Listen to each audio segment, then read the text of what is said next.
ang nag-deliver papunta sa bahay nila Pangulong Bongbong Marcos at Speaker Martin Romualdez. Insert o magpasok ng 100 billion worth of projects sa BICAM. Ako ay hindi nila ako mapatay bago ko mailabas ang lahat.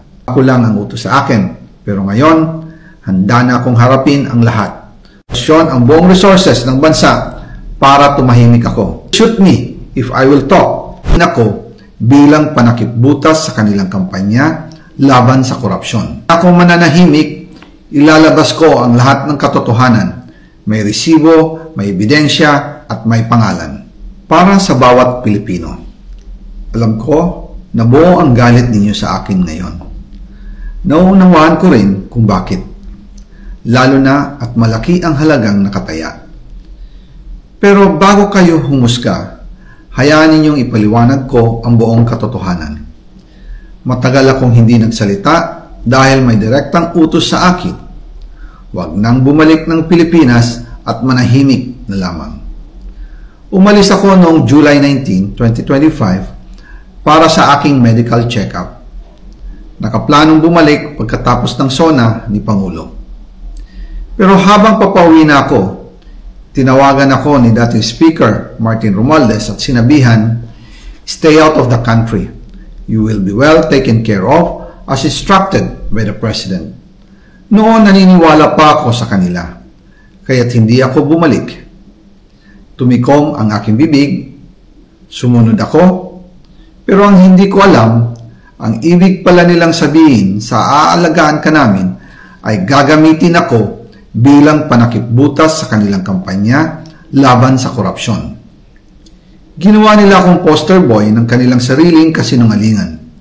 Ngayon, hindi na ako mananahimik.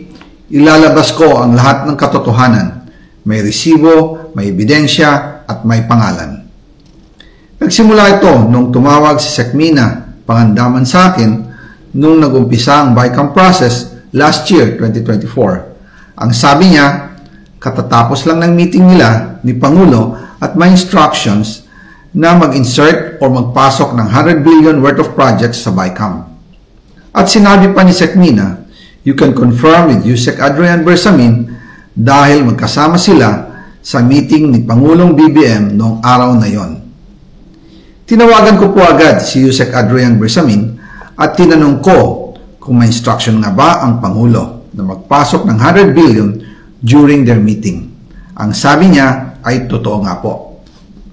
Right after our conversation, tinawagan ko po si dating Speaker Martin Romualdez at nireport ko ang instructions ng Presidente to insert the 100 billion projects. At sinabi niya sa akin, what the President wants, he gets.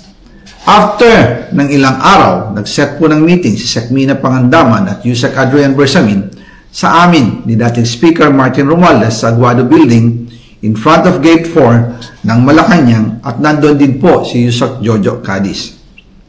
During the meeting, binigay po ni Yusek Adrian Bersamin ang listahan na worth 100 billion. Tinanong ko po si Yusek Adrian kung saan galing ang listahan. Ang sagot niya, galing kay PBBM mismo at binigay niya ito mula sa brown leather bag. Nung sinabi po ni Yusek Adrian Bersamin yung brown leather bag, naalala ko noong nasa Singapore kami right after the elections of May 2022 sa Hilton Hotel, kami ni dating Speaker Martin and PBBM habang pauwi at pabalik ng Pilipinas, hinabol ng PSG ang brown leather bag at ang sabi ni PBBM, maiwan na lahat, wag lang ang brown leather bag. Kaya naniwala ko na utos talaga ito ng Pangulo. Pagkatapos ng ilang araw, I informed sina dating Speaker Martin Romualdez, Sekmina Pangandaman, Yusek Adrian Bersamin, and Yusek Jojo Cadiz na kung pwede 50 billion lang ang ipasok sa program funds dahil so sobra ang DPWH funds versus sa DepEd. In practice, hindi pwede na mas malaki ang budget ng DPWH kaysa edukasyon. And yung balance na 50 billion, ilagay na lang sa unprogram funds for the 2025 budget. Dahil Office of the President din ang nagre-release ng lahat ng unprogram funds. Pagkatapos ng isang araw, tinawagan ako ni Sekmina at sinabi ang mensahe ng Pangulo, Ipasok ninyo yan dahil pinangako na sa akin ni Speaker Martin yan at hindi na pwedeng baguhin. Kumbaga, ang utos ng hari hindi pwedeng mabali. Again, I informed the Speaker and asked clearance about the instructions ng Pangulo.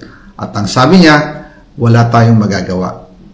Kaya po nagtataka ako kung bakit sinasabi ni Pangulo na hindi niya makilala ang budget.